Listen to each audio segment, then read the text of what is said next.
सबसे पहले शुरुआत करते हैं जी। एशियन डेवलपमेंट बैंक का कहना है कि पाकिस्तान को तकरीबन 390 अरब डॉलर रिक्वायर्ड हैं अगर हम 2050 तक बेहतर इन्वायरमेंट की तरफ जाना चाहते हैं, और ख़ास तौर पे अगर हम मूव करना चाहते हैं जी, electrification of all the mass transit हो जाए, यानी तमाम की तमाम जो ट्रांसपोर्टेशन है वो इलेक्ट्रिक व्हीकल्स पे होने लगे, हम फ्यूल का जो अपना इस्तेमाल है उसको ख़त्म कर दें। दूसरा ये कि हमारे घरों में खाना पकाने के लिए अगर गैस के बजाय बिजली का इस्तेमाल होने लगे, इतनी भी से पैदा कर पाएंगे बजाय इसके कि हम उसके लिए मज़ीद फ्यूल लें। बट दैट इज़ वाई इस पूरे ट्रांजिशन के लिए जो हमें रिक्वायर्ड है वो तकरीबन 390 अरब यानी बिलियन डॉलर्स हैं। अभी की बात कर लेते हैं। इस वक्त की सूरत हाल के मुताबिक IMF के पास पाकिस्तान की जो गुफ्तगू हो रही है, जो आपस में डायलॉग है, उसके कुछ मस्बत नताइज आने का अंदेशा ज़रूर है। और इसके अंदर कुछ चीज़ों पे जिस पे बात की जा रही है वो यकीनन इकोनॉमिक रिफॉर्म्स है, एग्रीकल्चरल टैक्स की इम्प्लीमेंटेशन है, सोलर पैनल पे सब्सिडीज़ हैं और ब्रॉडर चैलेंजेस जो पाकिस्तान के सामने हैं। और IMF ने कहा है कि इन डिमांड्स को पाकिस्तान ने पूरा करना है। हमारे साथ इस वक्त मौजूद हैं खाकान हसन नजीब साहब, सीनियर हैं, पब्लिक पॉलिसी एक्सपर्ट हैं। आइए उनसे जानते हैं कि किस नज़र से देख रहे हैं पाकिस्तान और IMF के इन कॉन्वर्सेशंस को। अस्सलाम वालेकुम खाकान साहब। वालेकुम अस्सलाम सिद्रा साहिबा, कैसे हैं आप? और आज जो ख़ास तौर पे हम बात कर रहे हैं कि IMF ने एक दफ़ा फिर जोर दिया है स्ट्रक्चरल चेंजेस की तरफ, यानी पाकिस्तान को जो इकोनॉमिक रिफॉर्म्स चाहिए उसमें फ़ौरी तौर पे ये नहीं कि टैक्सेस की मद बढ़ा दी जाए या कोई और काम किया जाए, but major structural reforms are needed. How far is Pakistan into making these changes for us? देखिए, एक तो बात बिल्कुल आया है कि पाकिस्तान का जो फंड के साथ इंगेजमेंट है वो मस्ट है। मैंने आपके साथ जब भी गुफ्तगू की है, मैंने आपको कहा है कि अगर आप टाइम और स्पेस पहले बाय करना चाहते हैं to be able to do this structural work, जिसका मतलब है कि आप डिफ़ॉल्ट का ना सोच रहे हो, आपका एक्सटर्नल अकाउंट जो है वो खसारे में इतना हो जो फाइनेंस किया जा सके, आपके पास जो रिजर्व्स हैं वो 3 माह की इंपोर्ट कवर पे हों, और आपकी जो एक्सटर्नल ग्रॉस पेमेंट्स हैं वो हर साल के लिए मेट हों। ये जितनी चीज़ें मैंने कही हैं ये फंड ने एंगेजमेंट करके आपके साथ तकरीबन इंश्योर कर दी हैं। सो एक मैक्रो स्टेबिलिटी है। अब जो असल काम है जिसका आप जिक्र कर रही हैं, आपने एनर्जी के चैलेंज से शुरू किया। मैं कल एनर्जी पे एक सेमिनार एड्रेस कर रहा हूँ, और मज़े की बात यह है कि उसका जो टाइटल है वो ये है कि एनर्जी की इकोनॉमिक कॉस्ट क्या है। मैं एक चीज़ आपके सामने रखूँ कि जो हमारी इस वक्त SOEs हैं जो एनर्जी सेक्टर में हैं, दे आर ऑल ब्लीडिंग। तो आप बताइए कि आपने उनका क्या करना है। ये जो लॉन्ग टर्म प्लान्स हैं, I think life has changed. In 1 year, in 2 years, you can deliver very big results. That is what life is today. So ये कहना कि हम 2040 में 50 में, I mean I'm all good to read these reports, but the point is कि 2025 का जो मालियाती साल है उसमें 600 अरब का खसारा है आपके पावर सेक्टर का। So tell me what you want to do about it. That's the structural work I want to see in Pakistan. Khaqan साहब, सबसे बड़ी बात कि जब दुनिया पाकिस्तान के लिए एम्फसाइज करती है कि हमें cleaner, better, sustainable energy sources की तरफ जाना चाहिए, हमें ट्रांजिशन करनी है, आपने बिल्कुल दुरुस्त फरमाया कि जो हमारा सिस्टम ब्लीड कर रहा है, जो लाखों अरबों डॉलर्स की हमारे यहाँ बिजली की चोरी हो रही है, उस पर आपने कितना करामत पाया है इस मौजूदा सेटअप को? Like Pakistan has had democratic governments for now 3 consecutive terms, this is the 4th term. क्या हम ये स्ट्रक्चरल रिफॉर्म्स कर पा रहे हैं? क्योंकि सारी की सारी जो एक उसकी ख्वाहिश डाली जाती थी, विशलिस्ट डाली जाती थी, वो पॉलिटिकल इकोनॉमी पे थी इसकी। Let's accept as a nation general Musharraf 100 अरब रुपए का सर्कुलर डेट छोड़ के गए थे जब उनकी हुकूमत ख़त्म हुई। ये सर्कुलर डेट 480 अरब का था जब PPP की हुकूमत ख़त्म हुई। ये 1100 अरब का था जब PMLN की हुकूमत ख़त्म हुई, और जब PTI गए तो आई थिंक 2300 अरब का था, आज 2450 अरब के करीब है in the power sector only. So let's accept as a nation कि हम ये ब्लीडिंग, जो कि बड़ी आसान है समझनी, जिसको मैं हमेशा समझाता हूँ कि इसका ताल्लुक लाइन लॉसेस से है, नॉन रिकवरी से है, इसका ताल्लुक नॉन पेमेंट ऑफ सब्सिडी से है, इसका ताल्लुक टैरिफ रिफॉर्म से है, इसका ताल्लुक लेट पेमेंट सरचार्ज से है, KE की पेमेंट्स ना होने से है। ये सारे काम हम नहीं कर पाए, और आज जो हुकूमत है उसको अदराक ज़रूर है, ये मैं ज़रूर कहूँगा। उन्होंने सप्लाई साइड पे कुछ काम किया है, कह रहे हैं कि जनवरी में हम प्राइवेटाइजेशन और कंसेशन एक डिस्को का करने जा रहे हैं। हम चोरी रोकने के लिए नए बोर्ड बना रहे हैं। ये बोर्ड्स का सिलसिला मैंने हुकूमत में पहली बार शुरू किया था 2008 में। तो मैं कहता था कॉर्पोरेट गवर्नेंस रिफॉर्म्स का एक ताल्लुक अच्छे बोर्ड बनाने से। I think I was wrong Sidra, and the reason I say that is कि अगर सिद्रा का 1 टका भी नहीं लगा हुआ किसी कंपनी में, she will be saving herself from not going to law enforcement agencies rather than really revamping and doing the kind of reform that is required.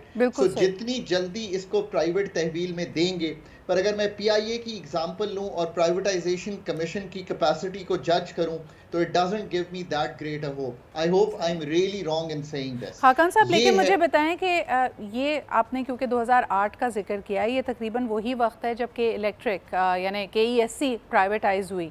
तो आज तो हम अक्सर जगहों पे ये कोट करते नज़र आते हैं और मुख्तलिफ रिपोर्ट्स भी ये कहती हैं कि के electric is the most efficient out of all. तो आप क्या समझते हैं कि प्राइवेटाइजेशन हैज़ आल्सो फेल्ड अस? देखिए के इलेक्ट्रिक के जब आई थिंक प्राइवेटाइजेशन में गई थी तो in the high 30s losses थे, आज in the low 20s losses हैं। हुकूमत 1 टका भी बर्दाश्त नहीं करती, वो नुकसान कर रही है या फ़ायदा कर रही है। वो एक टोटल ऐसे रेगुलेटरी निज़ाम में है जिसकी खुद बेहतरी चाहिए। अगर आज आप कराची का टैरिफ फॉर एग्जांपल, मतलब, और ये भी मैं तवातर से 10 साल से कह रहा हूँ, कराची के टैरिफ को अलहदा कर दीजिए मुल्क के टैरिफ से। उन्हें कहिए कि आप टैरिफ डिटर्मिन किए, आप इसको सेल करें, तो जो टैरिफ डिफरेंशियल सब्सिडी है वो पूरे कराची से उठा ली जाएगी, सो सब्सिडी कम हो जाएगी। There are fundamental reforms. मैं इसका जो टाइटल है सिद्रा लिख रहा था तो मैंने लिखा कि एनर्जी सेक्टर तंजीम नौ मांगता है। ये रिफॉर्म और रीस्ट्रक्चरिंग से बहुत आगे है। प्राइवेट तहवील में देना, पूरे रेगुलेटर्स को मार्केट मेकर्स बनाना। आज तक हम एक मार्केट नहीं बना पाए। जैसे आप जाती हैं, आप मोबाइल के 3-4 इस वक्त कंपेटिटर्स हैं, आप किसी से भी खरीद लेती हैं, so you don't have to bother के किस तरह ये होगा, ये कंपटीशन है, प्राइसेस ठीक हैं, ये सब कुछ आपको दिखाई देता है। But you are stuck with KE in Karachi, I'm stuck with ISO Hakan sahab, you take me back to my higher secondary economics class, जब हमारे प्रोफेसर ने पहली दफ़ा हमें मोनोपोली समझाते हुए कहा था कि देखिए जी, आपके मुल्क में तमाम जो यूटिलिटीज़ है वो मोनोपोली हैं। But I want to draw your attention to the fact कि हमने गुफ्तगू शुरू की थी टैक्स रिफॉर्म्स और दूसरी रिफॉर्म्स के हवाले से भी। इस वक्त अगर हम देखते हैं, फाइनेंस मिनिस्टर औरंगज़ेब साहब का जो बयान आया, उन्होंने कहा कि no more tax breaks for traders and farmers. How do you see these ताजर दो स्कीम्स? और अब जो फार्मर्स के लिए भी ऐलान हुआ है कि भाई एग्रीकल्चरल टैक्सेस अब इनएविटेबल हैं, आप भूल जाएं कि आपको कोई ब्रेक मिलेगा। सो एक तो just a passing remark, I am happy कि IMF आ गया। आई नो बहुत वो बात हो रही है, जो लैग्स थे इन कामों में जो हमने नहीं किए थे। एग्रीकल्चर इनकम टैक्स की लेजिस्लेटिव काम अक्टूबर के एंड में हमने लिख के दिया हुआ है, हम 4 प्रोविंसेस में कर लेंगे। आज भी जहां खड़े हैं, Punjab is the only province which has moved ahead. उसमें भी आई थिंक अभी बहुत काम होने वाला है। उसके रूल्स एंड रेगुलेशंस आएंगे कि टैक्स कितना आएगा। बात यह है कि आप अपनी जॉब से, मैं अपनी कंसल्टेंसी से, मैन्युफैक्चरर अपनी चीज़ें बनाने से, और एग्रीकल्चर वाला अपनी अजनास की प्रोडक्शन और बेचने से। हॉरिजॉन्टल इक्विटी ये कहती है कि एक टैक्स देगा। ये इतनी सादा गुफ्तगू है जो 77 साल में आज फंड ने जब हमें फोर्स किया है तो हम करने को आए हैं। That's the sad part of living through this, where all of us in the policy making circle have been saying कि vertical और horizontal equity, vertical से भी ज़्यादा है कि at least horizontal equity होनी चाहिए। So we are moving towards it. इसका potential आज ये है कि हम 5-6-8 अरब रुपया कलेक्ट करते हैं। 20% ऑफ GDP है पाकिस्तान का एग्रीकल्चर। ताजिर दोस्त स्कीम में रजिस्ट्रेशन अच्छी नहीं है, उसकी तंजीम नौ की जानी चाहिए। उसको जो मेरा ऑफ हैंड इनके साथ इंटरेक्शन है वो ये कहता है कि दे हैव नॉट अंडरस्टूड कि पास्ट केसेस का क्या होगा, all the things that have to give comfort. I think वो तंजीम नौ करनी चाहिए और मूव फॉरवर्ड करना चाहिए। हमने लिखा कि हम 50 अरब कलेक्ट करेंगे। आई रियली होप कि हम 10-15 अरब ही कलेक्ट कर लें, बट बहुत से ताजरान को इस नेट में ले आएं।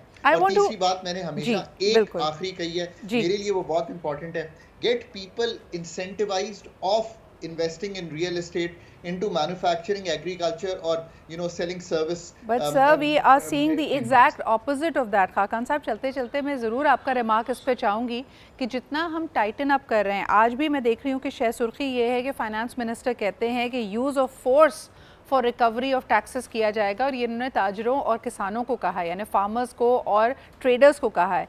लेकिन इस वक्त गुज़िश्ता चंद माह से तो मैं देख रही हूँ कि पाकिस्तान की economy both at the macro and micro level more it is moving towards cash, और इसकी वजह सिर्फ यही है कि ब्लैक मनी लोगों के पास मौजूद है। आपने जैसे कहा कि लोगों को मैन्युफैक्चरिंग की तरफ लेके जाएं, अब तो रियल एस्टेट भी बैठ गया, बिकॉज चले आपने वहाँ पे कैपिटल गेन टैक्स और एसेट टैक्सेस और प्रॉपर्टी टैक्सेस लागू कर दिए हैं। What I am seeing is exponential growth in businesses जहाँ पे कैश में डीलिंग्स होती हैं। हम किस तरह जस्टिफाई करते हैं कि हमारे इकोनॉमिक हालात ये हैं, लेकिन इस वक्त तमाम वो सैलॉन्स, वो रेस्टोरेंट्स, छोटे बड़े बिजनेसेस जहाँ पे कैश में डीलिंग ज़्यादा होती हैं, वो एक वक्त में 5-5 ब्रांचेस ऑपरेट कर रहे हैं। What is happening at the micro level sir? So 9 trillion का कैश है, मतलब दैट्स ह्यूज, दैट्स राइट। इसको नीचे लाना है, फॉर्मलाइज करना है। पर बात यह है कि जहां हम कहते हैं हॉरिजॉन्टल इक्विटी होनी चाहिए, जहां तक टैक्स के निज़ाम के रेट्स को कम नहीं करेंगे, अगर 39% इनकम टैक्स होगा ऑन लेट से, ये जो लोग कंसल्टेंसी करते हैं, लॉयर हैं, डॉक्टर हैं, तो ऑब्वियसली वो टैक्स एवेड करेंगे।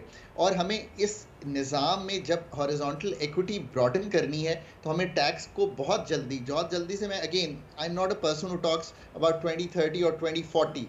In the next year you have to be seeing this broadening, and in the next budget you have to see कि जो इनकम टैक्स है उसका इजरा जो किया गया है, ये सुपर टैक्स का, इसको कम कर दिया जाए, तो ताकि हम ज्यादा लोगों को इंसेंटिवाइज करें। Think like an economist, not like an accountant. Think like कि आप किस तरह एज एन इकोनॉमिस्ट इंसेंटिवाइज कर सकते हैं लोगों को to be in the tax net, कैसे आसानी पैदा कर सकते हैं, क्या But that's where the system is broken Khaqan साहब। जहाँ भी हम IMF से गुफ्तगू में जाते हैं, वहाँ बॉटम लाइन पे सिर्फ और सिर्फ हमें एक अमाउंट एज टैक्स दिखानी होती है। We don't care how wide this net is, we are just like you said, we are acting like accountants. हम बस चाहते हैं कि जिस तरह भी एक सर्टन टारगेट को मीट कर लिया जाए, and that unfortunately is detrimental. Thank you for once again drawing our attention to structural reforms कि हमें अपना टैक्स बेस वाइडन करना है, और उसके लिए there is still a lot to be desired. अगर आप फोर्स को इस्तेमाल करेंगे, हायर टैक्स परसेंटेजेस का इस्तेमाल करेगी, यानी it's a no brainer. It has not worked in the past, it has not worked anywhere in the world, why would it work for Pakistan?